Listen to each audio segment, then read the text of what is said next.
সুপ্রিয় দর্শক, আপনাদের ভালোবাসায় আসলাম এক অসহায় মেয়ের কাছে। আমরা শুনবো তার জীবন কাহিনী। আসসালামু আলাইকুম। হ্যাঁ আপু, কেমন আছেন?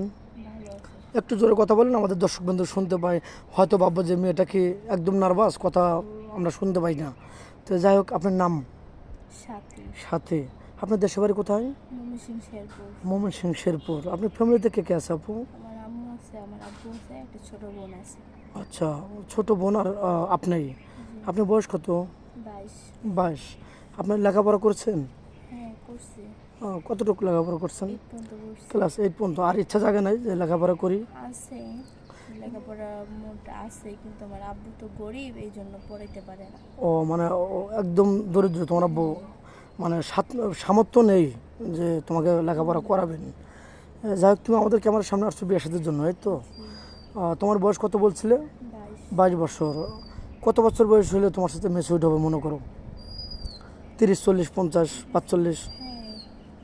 40, 45 হলে তোমার কোনো আপত্তি নেই? না, পরে যদি আবার আপত্তি করো, বিয়ার পরে যদি 1 মাস 2 মাস পরে যদি বলো যে আমি 1 লক্ষ টাকা যৌতুক লিখছি, আমি 1 লাখ টাকা ঘুরে দিলাম, চলে যাবো, আপনার ভাত খাবো না, না, না, এমন কোনো কিছু হইব না। এগুলো কথা বলবেন না? তবু সত্য বলছো? হ্যাঁ। ও আচ্ছা, যাই হোক, অনেকে বলে এরকমভাবে হেয় প্রতিপন্ন করে, আমাদের চ্যানেলে বদনাম করে, এগুলো কিন্তু করা যাবে না।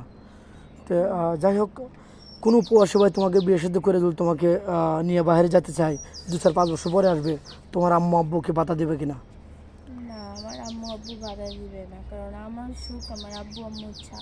ও আচ্ছা আচ্ছা, তাদের কোনো আপত্তি নেই, তুমি যেটা করবে ওটাই তাদের ওটাই তারা মেনে নেবে নাকি?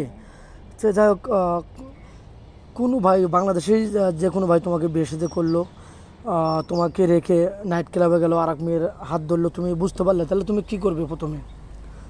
কিছু বলবো না, ওরে বুঝামো। আগে বুঝাবে? অনেক সুন্দর কথা বলছো, আমি এটাই আশা করছিলাম। এমন না তো ওই গেল, হ্যাঁ আমি ঝগড়া করবো না এমন কিছু না, আমি ওরে বুঝাবো। বুঝাই হ্যাঁ যদি দেখি ওরে যদি ভালো বানাইতে পারি, তাহলে তো ভালো হইবই। ও মানে আগে আগে আপনি আপনার চেষ্টা আপনি চালিয়ে যাবেন, এই তো? প্রথমে তো বলবেন না যে তুই নষ্ট বা ঝগড়াবাটি করে চলে যাবেন না তো, আগে মানুষকে বুঝাবেন, এই তো? মানুষ ভুল করে, আবার সংশোধন করারও সিস্টেম আছে নাকি? অনেক সুন্দর কথা বলছেন, কথাটা আমার খুব ভালো লাগছে। যে আগে আপনি বুঝাতে হবে, মানুষ ভুল পথে যেতেই পারে, না বুঝে তাকে বুঝে পথে আনতে হবে নাকি? সুন্দর কথা বলছেন, খুব ভালো লাগছে। তো যাই হোক, ভিডিওটা লং করতে চাচ্ছি না, কারণ 2-4-5 মিনিটের মধ্যে কারোর জীবন গল্প শেষ করা যায় না, অনেক বড় জীবন। তো আপনি তো ফোন নাম্বার নাই নাকি? ফোন কিনেছেন আদৌ? ও ফোন কিনেননি। মেয়েটার কোনো ফোন নেই, মেয়ে আজও ফোন কিনেনি, আর চলাটাই খুব কঠিন। মানে তার বাবা অসুস্থ, আগে রিক্সা চালাতো, এখন রিক্সা চালাতে পারে না, সে ঘরে আছে। তো মেয়েটা কোনো ফোন নেই। আমাদের নাম্বার দেওয়া থাকবে ডিসপ্লেতে, স্ক্রিনশট করে পিকচারটা পাঠিয়ে দেবেন, আমি তাকে দেওয়ার চেষ্টা করব। ভালো থাকবেন, সুস্থ থাকবেন, এই বলে শেষ করে দিলাম। আল্লাহ হাফেজ।